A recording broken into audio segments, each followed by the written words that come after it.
It's a brilliant looking map. The only thing it doesn't have is just Ireland up in the top left-hand corner. We're almost there.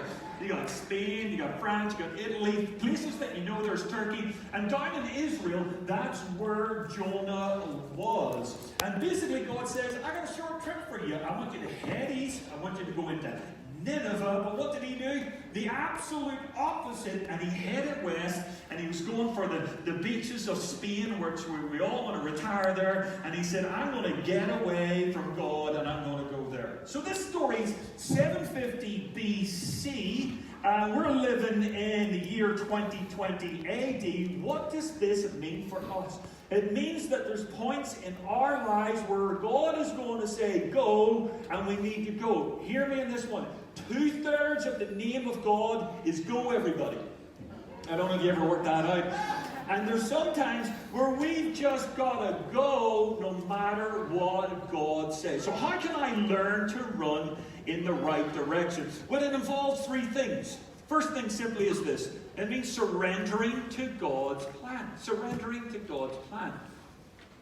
Why do we run? Well, I think there's reasons for running. I think the first one with Jonah is simply this. We run because we think we're smarter than God. We actually do. I don't think we wake up in the morning and go, I am God. No, it's not like that. But I think we think we're so smart that we can question God and actually correct God. And so what we do, we think we're smarter than God, and we'll go our own way and run our own way. Like we're so smart, so cool, like we're the first person ever to run away from God. Like we just come up with the idea. Here's a reality. Right from creation, we've been running away from God.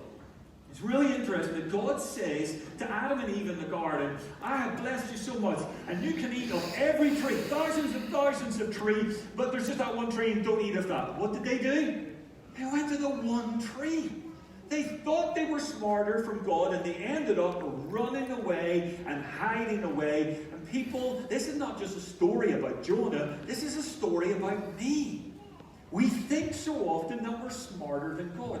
God said to him, I want you to do something simple. I want you as a prophet to preach a sermon to the Ninevites and say that if they don't repent, they'll be judged. You think that's simple, but he thought he'd be smarter than God. He thought, God, you know what, you're too kind and you're too just. I don't want them to repent, okay? So he said, God, I don't want to preach the sermon. I don't think they get sermons over in Nineveh. And I don't want to be a prophet there. I don't think they get prophets. You see, prophets used to be people in the Old Testament that said stuff that people don't like to hear. Today we call them parents, okay? That's what we call them today.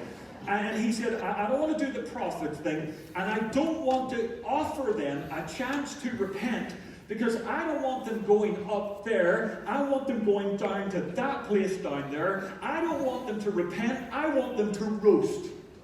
That's what I want for them. He did not love these guys or girls at all. This is basically what Jonah was saying. God, I've got great plans for you. And the reality is, everyone listening to my voice and watching online, we've all got great plans for God. And that's not how the universe works, everyone. Because it's God's universe, and if you want your own plans, make your own universe. But we can't do that. We're in God's universe, but this is the really, really cool thing, is that God's plans are good plans for us.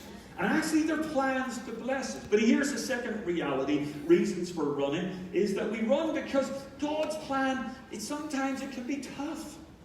This was tough for Jonah.